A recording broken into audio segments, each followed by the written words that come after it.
साथियों आज है 2 मार्च 2025 और आज रेलवे आरपीएफ कांस्टेबल का आपका पेपर था और आज के पहले शिफ्ट का पेपर हो चुका है।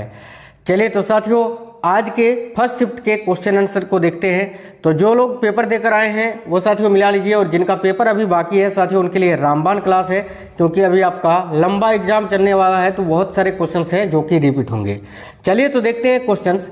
जैसे कि एक क्वेश्चन ये था कि भारत के प्रधानमंत्री के सलाहकार की मृत्यु 69 वर्ष में हुई थी, वह कौन थे। यानी क्वेश्चन ये था कि भारत के प्रधानमंत्री के किस सलाहकार की मृत्यु 69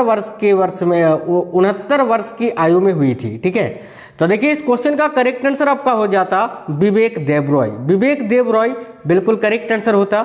आपको बता दें पीएम की आर्थिक सलाहकार परिषद के अध्यक्ष और शीर्ष अर्थशास्त्री विवेक देबरॉय का 69 वर्ष की आयु में निधन हो गया था। ठीक है, अभी 2024 में, जो कि प्रधानमंत्री नरेंद्र मोदी के सलाहकार थे। ठीक है, आगे क्वेश्चन था निम्न में से शिक्षा से संबंधित अनुच्छेद कौन सा है। तो भाई शिक्षा से संबंधित अनुच्छेद ऑप्शन में अनुच्छेद 21 का ये भी दिया हुआ था, जो कि करेक्ट होता। साथियों मैंने आपको कई बार पढ़ाया है कि अनुच्छेद 21 का ए जो है इसमें साथियों शिक्षा बच्चों के लिए शिक्षा 6 से 14 वर्ष तक के आयु के बच्चों के लिए शिक्षा के अधिकार को मूलभूत अधिकार बताया गया है। इसकी अगर बात करें तो इसको 86वें संविधान संशोधन अधिनियम 2002 के द्वारा भारतीय संविधान में जोड़ा गया था। ठीक है, आगे क्वेश्चन था मालवा का पठार किस नदी के किनारे पर है। अब यह क्वेश्चन ऑप्शन के अनुसार बनाना था आपको। ठीक है, हालांकि मैं आपको बता देता हूं कि मालवा का जो पठार है वो उसके आसपास कौन कौन सी नदी बहती है, या मालवा का पठार किस नदी के किनारे पर है। तो देखिए मालवा का जो पठार है उसके किनारे पर चंबल, बेतवा, काली सिंध, केन, इसके अलावा पार्वती, सिपरा, गंभीर और छोटी काली सिंध जैसी नदियां बहती है। तो इनमें से जो भी आपको ऑप्शंस दिए हुए थे वो आपका करेक्ट आंसर हो जाता। एक क्वेश्चन था ब्रिटिश के द्वारा दिल्ली पर पुनः कब्जा कब लिया गया था। यानी ब्रिटिशों ने दिल्ली पर पुनः कब्जा कब किया था, क्वेश्चन ये था। और ये शायद 1857 की क्रांति से रिलेटेड क्वेश्चन था आपका। ठीक है, तो देखिए ब्रिटिशों के द्वारा दिल्ली पर पुनः कब्जा कब लिया गया था, तो इसका राइट आंसर आपका होता 20 सितंबर 1857 को। 20 सितंबर 1857 करेक्ट आंसर होता। ठीक है, देखिए 20 सितंबर 1857 को दिल्ली पर पुनः कब्जा किया गया था। यह कब्जा 1857 के भारतीय विद्रोह को दबाने के लिए किया गया था साथियों। ठीक है, तो करेक्ट आंसर 20 सितंबर 1857 आपका हो जाता। एक क्वेश्चन था भारत को चीन से कौन सा दर्रा जोड़ता है, तो इसका राइट आंसर नाथुला दर्रा ऑप्शन में दिया होगा, जो कि करेक्ट होता। वैसे याद रखना भारत को चीन से, ठीक है, नाथुला दर्रा, अघिल दर्रा और काराकोरम गलियारा जो है वो जोड़ता है। तो काराकोरम गलियारा, अघिल दर्रा और नाथुला दर्रा ये तीनों ही याद रखना, आने वाले शिफ्टों में और भी पूछे जा सकते हैं। आपको बता दें साथियों अब से डेली आपके लिए एक्सपेक्टेड क्वेश्चंस आएंगे। ठीक है, देखिए आज ही से पेपर स्टार्ट हुआ है और जिन जिन टॉपिक से क्वेश्चंस पूछे जा रहे हैं, चाहे वो करेंट अफेयर्स हो, हिस्ट्री हो, ज्योग्राफी हो, इकोनॉमिक्स हो, पॉलिटी हो, सब कुछ मिला जुला के आपको उन्हीं टॉपिकों में से एक्सपेक्टेड क्वेश्चंस करवाएंगे, जो कि हुबहू आपके पेपर में आएंगे। तो जितने भी एक्सपेक्टेड क्वेश्चंस आएंगे उनको लगाना है। ठीक है, डेली। आगे देखिए हाल ही में भारत और ऑस्ट्रेलिया के बीच कौन से नंबर का अभ्यास हुआ है। जो संयुक्त सैन्य अभ्यास होता है ना, तो पूछा था हाल ही में भारत और ऑस्ट्रेलिया के बीच कौन से नंबर का अभ्यास हुआ है।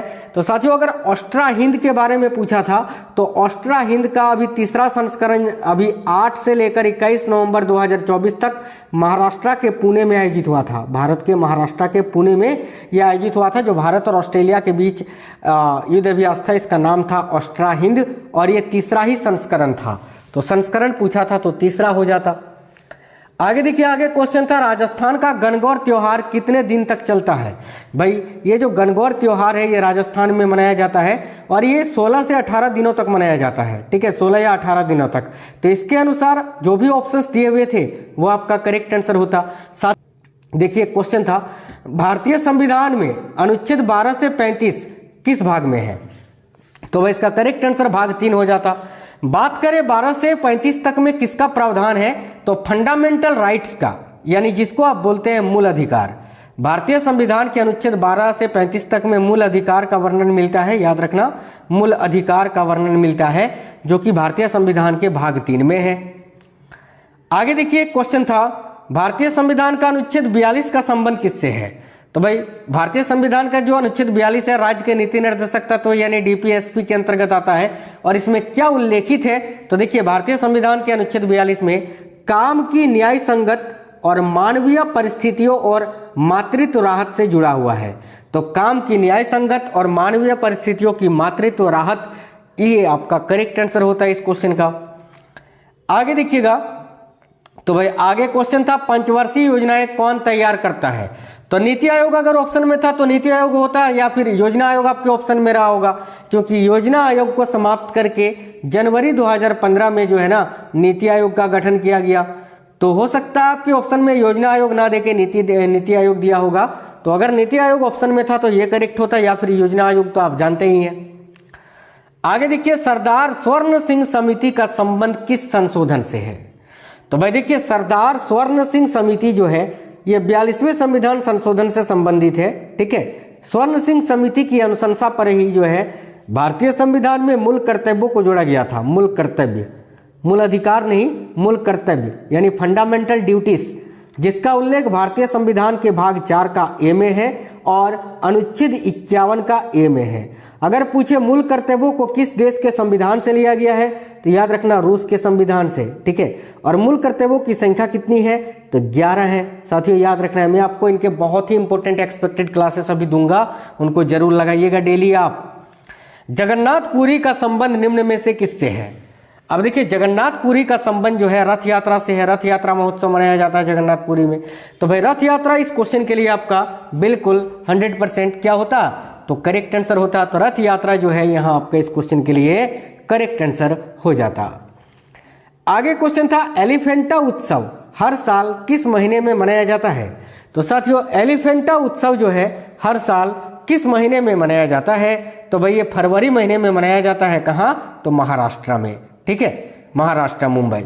एलिफेंटा उत्सव पूछा गया था किस महीने में मनाया जाता है, तो फरवरी महीने में प्रत्येक वर्ष मनाया जाता है। कहाँ, किस राज्य में, तो महाराष्ट्र में।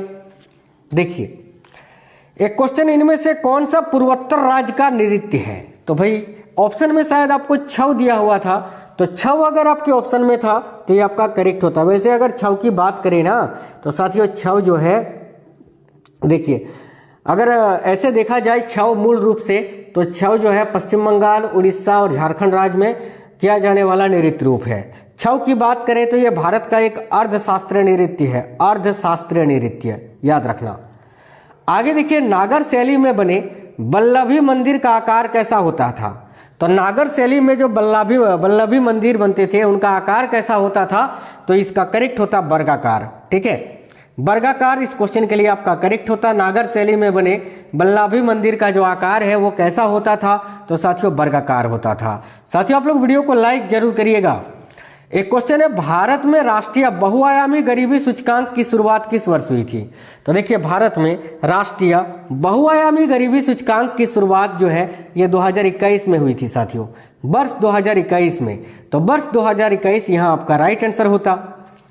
एक क्वेश्चन था, अल्टीमेट खो खो लीग 2023 का विजेता कौन है। तो भाई अल्टीमेट खो खो लीग 2023 का जो विजेता है वो कौन है, ये अभी एसएससी जीडी में भी आपसे पूछा था। अभी एसएससी जीडी का जो पेपर हुआ ना उसमें भी ये क्वेश्चन था। तो अल्टीमेट खो खो लीग 2023 का जो विजेता है वो गुजरात जायंट्स है। तो गुजरात जायंट्स इस क्वेश्चन के लिए बिल्कुल क्या होता, आप बोलोगे सर करेक्ट आंसर होता। आगे क्वेश्चन था, बस्तर दुर्ग का संबंध भारत के किस राज्य के है। तो बस्तर दुर्ग जो है ये भारत के किस राज्य में है, तो भाई ये छत्तीसगढ़ में है। तो सीधे सीधे इसका आंसर आपको छत्तीसगढ़ करना था। संविधान सभा के ड्राफ्टिंग कमेटी के अध्यक्ष कौन थे। देखिए भारतीय संविधान सभा के जो ड्राफ्टिंग कमेटी थे इसके अध्यक्ष कौन थे, तो इसका right answer doctor BR Ambedkar हो जाता, जो कि भारतीय संविधान के प्रारूप समिति के अध्यक्ष थे, ड्राफ्टिंग कमेटी के अध्यक्ष थे। आगे देखिए क्वेश्चन है, भारतीय संविधान के किस अनुच्छेद के तहत संसद का गठन किया जाता है। तो भारतीय संविधान के किस अनुच्छेद के तहत संसद का गठन किया जाता है, अनुच्छेद 19। क्वेश्चन है, भारत का पहला क्षेत्रीय ग्रामीण बैंक कौन सा था। देखिए भारत का पहला क्षेत्रीय ग्रामीण बैंक जो है वो कौन सा था, तो करेक्ट होता प्रथमा बैंक। प्रथमा बैंक की स्थापना 1975 में हुई थी, याद रखना, और यह भारत का पहला क्षेत्रीय ग्रामीण बैंक था साथियों। एक क्वेश्चन है, इनमें से कौन सा खरीफ फसल का उदाहरण है। अब ये क्वेश्चन आपको ऑप्शन के अनुसार बनाना था, हालांकि मैं यहाँ पर मुख्य खरीफ फसल कौन कौन से बता देता हूँ, जैसे कि धान यानी चावल, मक्का, बाजरा, ज्वार, मूंग, मूंगफली, गन्ना, सोयाबीन, उड़द, तुअर, कुल्थी, जूट, सन, कपास, रागी, सब्जियां, ये सभी जो है खरीफ फसल के उदाहरण हैं। तो इनमें से जो भी आपको ऑप्शंस दिए हुए थे वो आपका करेक्ट होता। आगे क्वेश्चन है, सोनू निगम को 2022 में पद्मश्री पुरस्कार किस क्षेत्र में मिला था।